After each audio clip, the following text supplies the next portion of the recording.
Hey world, it's your boy Michael Gascon, the horse guru, and today we are coming with you with 12th grade. Your horse is about to graduate from the Respect series. We've gone through so much, you've worked so hard to get to this place, and now you're at a place that we are getting ready to graduate. Today I am with Doodle. Doodle is an off-the-track thoroughbred. He's been to 3 trainers before he came to me, and nobody's been able to get him working right. He has a tendency to explode and has a difficult time with speed transitions. So we're going to show you just that.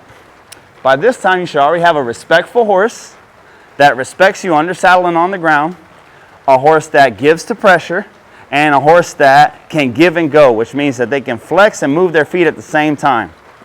And whenever we start these speed transitions, we've already showed you the power of a circle and how much we like the circle to help with our speed.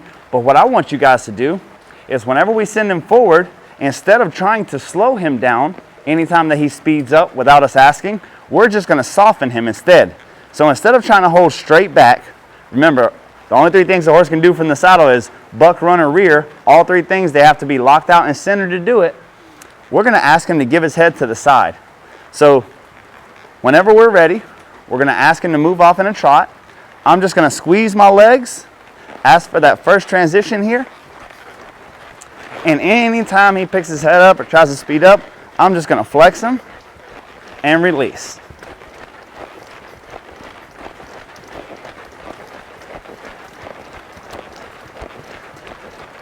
If I don't like how fast he's going, you see how loose the reins are? I really don't want to have to. There we go. See, he tries to pick up a canter without me asking. I just grabbed him and flexed him. I didn't hold him back. I just got him soft. And what we're trying to accomplish is self-carriage. Whether you have a gaited horse or a quarter horse or any kind of horse, you would like that if you ask them to hold a speed, that they can hold a speed without you telling them, without you having to hold them for every stride they take. So we're trying to see how long can he just, right there, he speeds up to that canter without us asking. We just flex him and release. Whenever he slows down slower than we want, we squeeze our legs. He speeds up to that canter, we flex him again. And we're gonna get a nice even speed here. So he finds out that I leave him alone whenever he stays at this trot. He canters without us asking. Notice I don't hold him back, I flex him. I want to break that resistance. When he goes faster, he really wants to stiffen up and get out of frame. I want to be able to leave him on that. He tries to slow down now. I squeeze with my calves a little bit to keep him going. He's going to try to canter here, and if he does, I'm going to grab him. Very nice. I'm going to ask him to drop his head just a little bit by touching the reins and releasing. Oh, he tries to canter without me asking. And again, look how we get back to this loose rein. I want him to think that he needs to pay attention at all times. Anytime he speeds up without us asking him, we send him forward.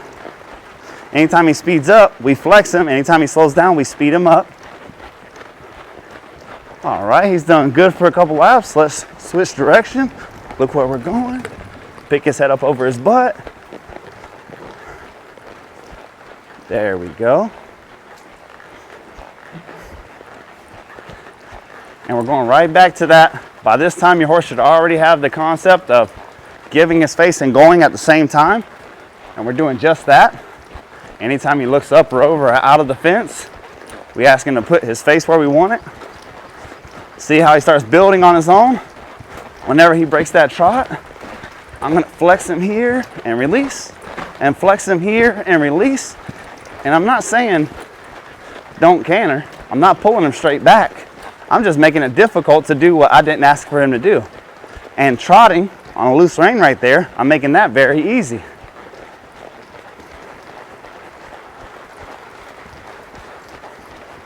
So he's never been worked on just a loose rein where he has the freedom to do what he wants.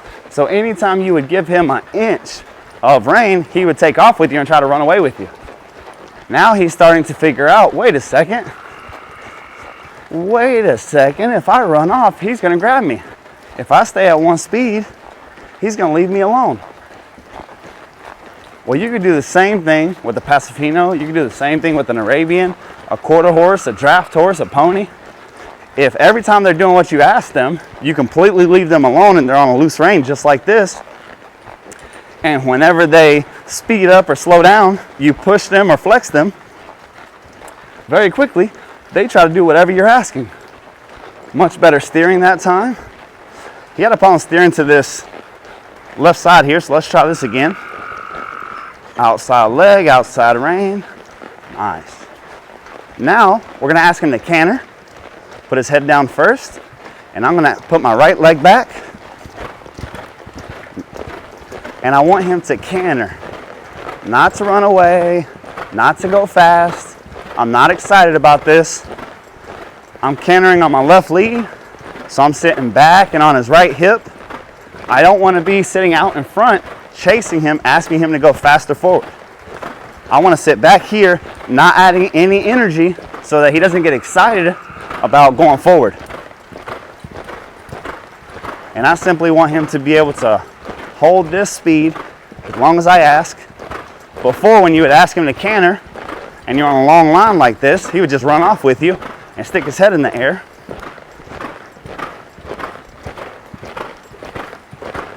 Let's see if we transition down. Trot.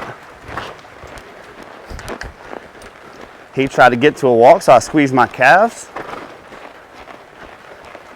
And this is just how we're making these speed transitions easy. Anything that he does that we're not asking for, we're making it difficult. And anytime he's doing exactly what we want, we're leaving him alone. Canter.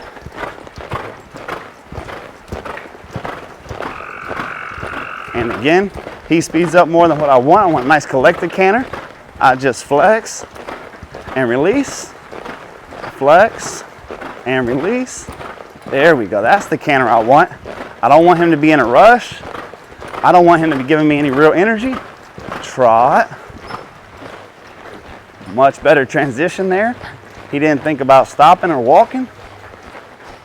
Let's go in this other direction. Outside leg, outside rein. Pick up that shoulder. We're looking a lot better.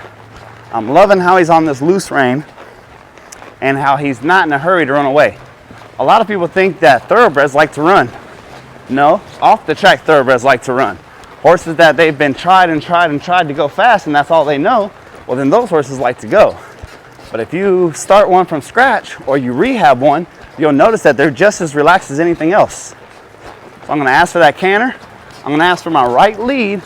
So I'm sitting back into my left and I'm pushing that left hip over. Just like that. If he gets excited, I'm gonna flex and release. And I wanna have the same speed forward that I had in the other side, in the other lead. He's a little heavy on this right side. So I'm just gonna pick up to my hip and release. Back on a loose rein, pick up to my hip and release. There we go. And look how loose of a rein he's on. And I don't expect him to run away. And if he does, since he's so soft, I'll just flex him again and release. Every time that he gets stiff or he sees something or he tries to come off the rail, instead of holding him straight back, which is our natural human instinct, I just want to be able to come here and flex. And when I'm flexing, I'm looking to bring his chin to the point of his shoulder. There we go. And back on loose rein. Flex. Back on loose rein. Trot. There we go. Good transition, buddy. He comes off the rail a little bit. I put my leg on him, ask him to come back over here. There we go. Nice. I'm loving how this horse is feeling now. A month ago, there was a lot going on in between those ears there. He was really trying to get the better of you, and he had a lot of opinions, and he wanted to take you for a ride. Speed up whenever he wanted to speed up. Canter. That's a nice departure there, nice and quiet. There we go. He gets a little excited because he's a little stiff to this side. So I'm just gonna flex and release, and flex and release. There we go. He tries to break down to a trot there instead of staying in the canter. The way he knows I want him to continue to canter is I'm keeping my legs on him whenever he tries to break down to the trot. And trot. There we go. He tries to break down to the walk. I squeeze my heels on him. Trot. There we go. Walk. Good boy. And the walk is the same thing. If you're looking for that nice flat walk, anytime that he speeds up out of it without us asking him, we're not going to pick our hands up, and we're not going to bring our hands here. We don't want him picking his head up. So what we're going to do is anytime he gives us anything more than this walk here, we're going to flex him and release. Flex him and release. That's already working on our giving and going, and it's just making his own decision difficult. Him staying at whatever we're doing easy, and as long as we can do that, speed transitions are going to be easy. You going in the show ring is going to be easy. You winning that big class and having a more consistent horse than the next horse beside you is going to be easy. And it all starts right there with self-carriage and leaving that horse alone when he's doing the right thing. If you can do that, then you're going to have a horse that goes anywhere, does anything for you. The standstill is the same thing. If he does anything but stand still, we're just going to flex him and put him right back. Thank you guys so much. Congratulations for graduating the Respect Series.